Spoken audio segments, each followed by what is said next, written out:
The U.S. needs to recruit new farmers, and fast.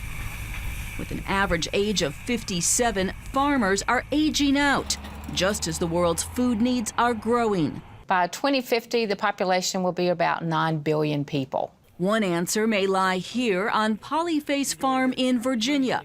At midday, farmer Daniel Salatin gives his interns a lesson in haymaking. Throughout the afternoon, they'll take turns loading bales on the tractor and then into the barn. It's hard work, but it's gratifying work, and you're exhausted by the end of the day, but you're just so happy to be with everybody and fellowship and work together. Believe it or not, hundreds of young people apply every year for the opportunity to intern here at the Salatin Farm. Their reward, the ability to learn the latest in sustainable farming. I think that pendulum is beginning to swing around now to where young people are beginning to realize, just sitting in a Dilbert cubicle working for the man in a Fortune 500 company doesn't do it for me. I want to touch what I've made. Salatin attracts internship seekers from around the country and turns away hundreds each year.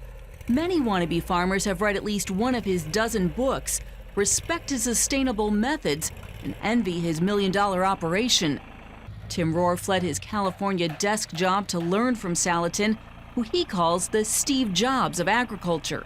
Being here, I don't know, there's been many days we've worked so far that haven't been less than 12 hours a day yet. I'm up and ready to go the next day, and it's just because there's a passion for doing it. I believe in it. Part of that passion is driven by a desire to help fix our country's unhealthy eating problem. On Salatin's farm, interns learn the latest in regenerative farming techniques. No pesticides, no fertilizers, no hormones.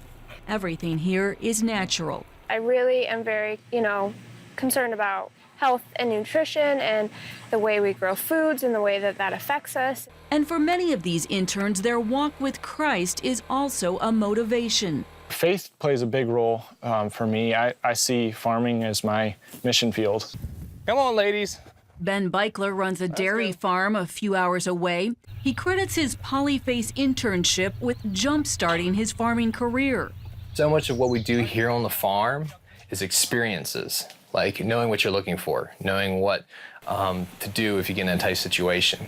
And Polyface gave me real-life experiences where, cows got out and things broke down. Since his internship, Beichler has faced the same challenges that deter many of today's young farmers. The main obstacles, land and money. I like to joke that farming is the American royalty. You either are born into or you marry it, or you have a really long struggle to get there.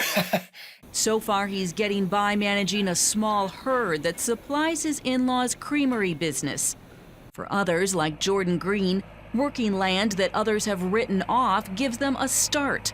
Green leases several properties in the Blue Ridge Mountains, overseeing everything from chickens to what's called forested pork. Think pigs feasting on grass, berries, and nuts. I like doing something different every day and enjoying, working outdoors, working with animals. The Department of Ag hopes to recruit more young farmers and ranchers like Green.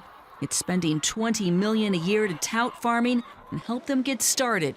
But there's nothing more rewarding than working with the land, knowing that you grew something that other people can eat. The real question, just where is the market for local organic food headed?